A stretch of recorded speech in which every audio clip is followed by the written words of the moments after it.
Hello, everyone, and welcome to Historically Black Sense News. I'm your host, Shamai Cook. We have a really great show for you tonight, so let's get started.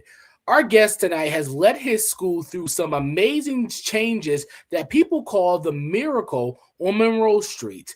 Last year at graduation, he did something very brave. He told everyone that he needed a new kidney to stay healthy. A donor heard his story and donated her kidney to save his life, and he's here to talk to us exclusively about how he is doing and how he is navigating kidney disease. Please welcome the 13th president of Livingstone College, Dr. Anthony J. Davis, to the show.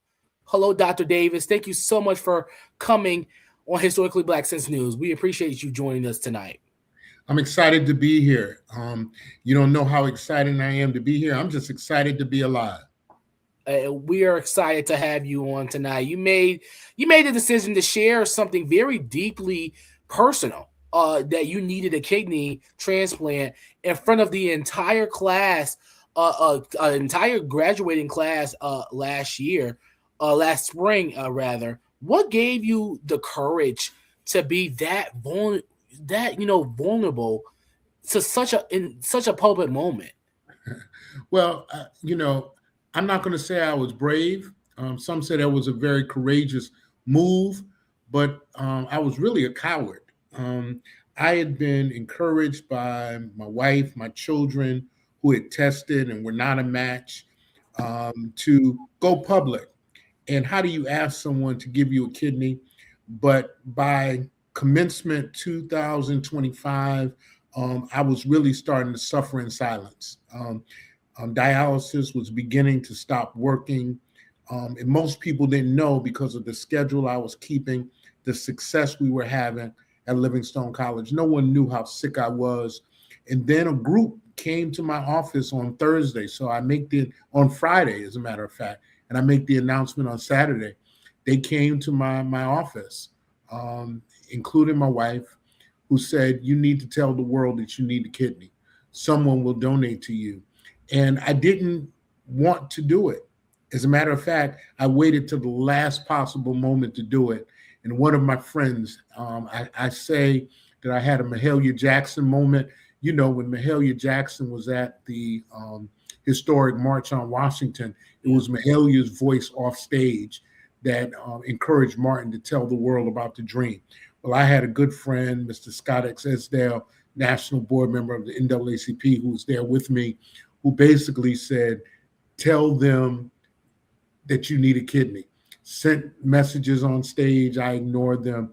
And then I look at him right before we were about to sing the alma mater and in commencement. And guess what? I made the announcement to the world that I was suffering in silence and that I needed a kidney. And I'm so glad that I did. Yeah, well, your story was heard by a stranger. Her name is Heather. Well, she's not a stranger to you anymore. She reached out and said that she wants to give you her kidney. What went through your head and what went through your mind? Walk us through that moment when you found out you have a kidney donor and you found a match. Well, let me clarify that. She didn't reach out to me. She shows up to Atrium Hospital, Baptist Hospital in Winston-Salem, with a Black Enterprise article and goes to the transplant clinic and says, "I want to donate to him." And they didn't know who him was because I was not registered at the time at Baptist. I was registered at Duke, and I was waiting for an appointment to register at Baptist, which wasn't going to come until August. This is May, it's June when she shows up with that article. And when she shows up with that article, they said I wasn't in the system. They asked her, did she want to donate to someone else? She said no. They said, well, we can't find him.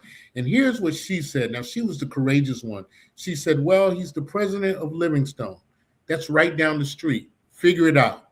And they contacted my office and got my assistant. We thought it was a hoax. My assistant calls my wife. My wife calls back, and we learned that someone did show up who wanted to donate. They moved my appointment up from August to July. And it was a waiting game to see if we were compatible. Yeah. And in September, I learned that we not only were we compatible, that they had selected a date for my transplant. This is a life altering, health experience of, in it often reshapes the way leaders lead. So, how has navigating kidney disease, the transplant, and recovering influence your perspective on leadership and on life? Well, I can say that navigating kidney disease was the toughest thing that ever happened to me in my life. So I become the president of Livingstone College, and it was my dream job. And just as I received my dream job, guess what happens? They tell me that I have kidney disease, and I was in denial. Um, and while I was in denial, kidney disease started getting worse. And then I ended up in the hospital because my body was retaining fluid. I was carrying about 30 pounds of fluid because my kidneys were starting to shut down. And it was then that they told me, listen, you're going to need dialysis. We're going to prepare you for dialysis. And when they did, dialysis was rough for me. Think about this: with the schedule I was keeping, navigating and being the architect of the Miracle on Monroe Street, and I know we'll talk about that. Everywhere I went, I had to carry a 50-pound dialysis machine on the road, about 100 pounds of dialysis fluid. It was a rough time. It was a rough journey for me.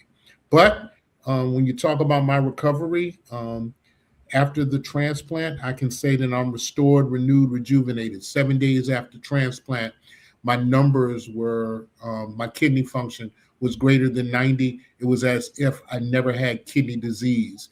No, and not only did it not reveal that I had kidney disease, I never went into renal failure. Livingstone has experienced a real surge of momentum under your leadership. For those who may not know, the college's story, can you phrase it in what it means to you being the 13th president of Livingstone, and why is such a, the history of the institution of that beloved HBCU?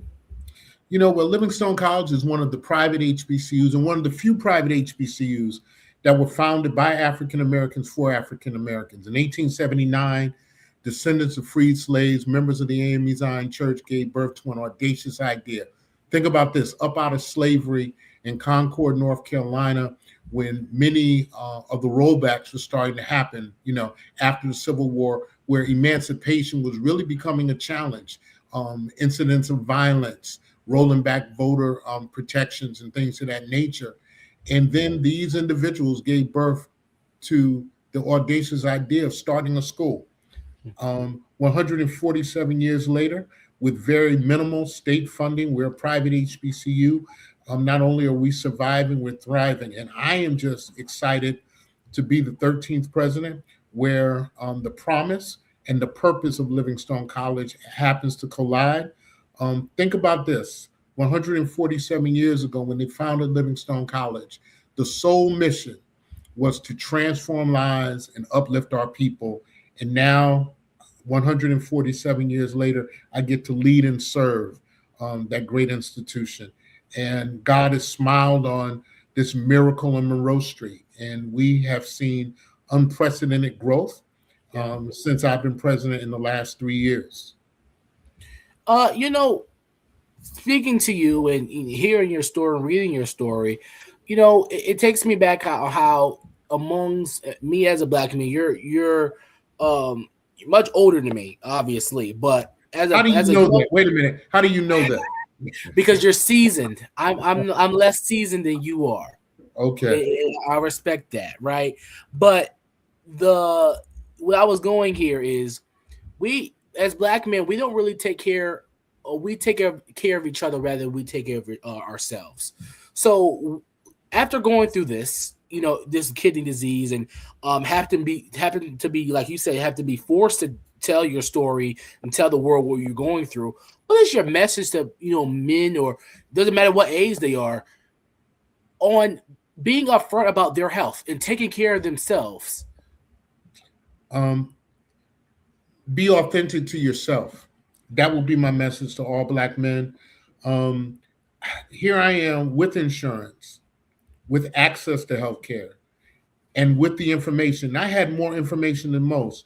I am a certified lab tech. I was a certified lab tech in my last life, and so I worked in hospital laboratories, pretty efficient in hematology, clinical chemistry, blood banking. So I knew what the algorithms were saying about my kidneys, but I was in denial. I'm someone where I say that when I think about my emotions during this kidney journey, one of those emotions was hurt. I was hurt because I hurt a lot of people because I did not adhere to the check engine lights that were flashing. Uh, I was walking around with a hemoglobin A1C of 13.6, which meant that I was walking around with a blood sugar over 400 every day. I was walking around with hypertension, having the blood pressure medication, but wouldn't take it. I would go to my primary care doctors, my internal medicine doctors, and they would constantly tell me, you're spilling 3+ protein in your urine. But guess what? I ignored it. And I may have been able to slow it down had I paid attention to it. So not only did I hurt me, I hurt a lot of people because when I went through what I went through, my family had to go through it with me. And think about this, when they told me that if I did not receive a transplant, that they couldn't guarantee a positive outcome. Can you imagine what my children felt, Yeah. what my wife felt? My daughter had to wonder if I would be around the day she would get married and if I would be able to, would I be here to walk her down the aisle and would her children ever get to know Papa? My son's concern was, with all the life lessons I've learned from dad, will he be around to see his investment in me? Will he be able to see the return? And my wife just saying, hey, how could he do this to himself and leave us vulnerable and exposed like this? And so those were the things that I went through. So I would tell everyone, be true to themselves and make sure that they go to the doctor and not only go, but leverage the learnings that your physicians share with you. You know, before we let you go, I want you to finish this sentence. Okay, ready? Yeah. Dr. Anthony J. Davis is. Blessed to receive, called to serve, and I'm happy, honored, and humbled to lead Livingstone College in this space and time. 43.5% growth in 3 years. um, Top academic profiles. My average incoming class have grade point averages of 3.26 compared to 2.4. We've emerged now. Unprecedented philanthropy, $70 million in the absence of Mackenzie Scott money, but I hope she's listening because I need that investment as well. Um, but growing 43.5% and having one of the largest African American male populations among any HBCU. My male population is 54%. So when Wow. you think about leading that, closing the last one of the largest historic tax credit deals with Bank of America just last month to the tune of $7.1 million. Again, an unprecedented time. I say that I'm blessed to receive, called to serve. Well, we are blessed to have you in our presence, and we're blessed for you to still be here with us. Your story is definitely inspirational, and we love how you're presenting yourself with such grace and such purpose and such resilience. We appreciate you, Dr. Anthony J. Davis, the 13th president of Livingstone College. We appreciate you so much for coming on Historically Black Sense News. We appreciate it. Best of luck to you. And go, is it Blue Bears? That's Right? it. Blue That's Bears. it. I love your football field. It's so pretty. I'm watching it on the CIAA Sports Network. Your football field is so pretty. I think it's the best in the CIAA. It's that teal blue is so pretty. I just want to say that, by the way. We appreciate you so much for coming on, Dr. Davis. Well, that does it for us here on Historically Black Sense News. For all of us here at Historically Black Sense News, I'm Shamai Cook. We love you for watching. We'll see you guys next time. The action never stops. Bye bye. Peace and blessings.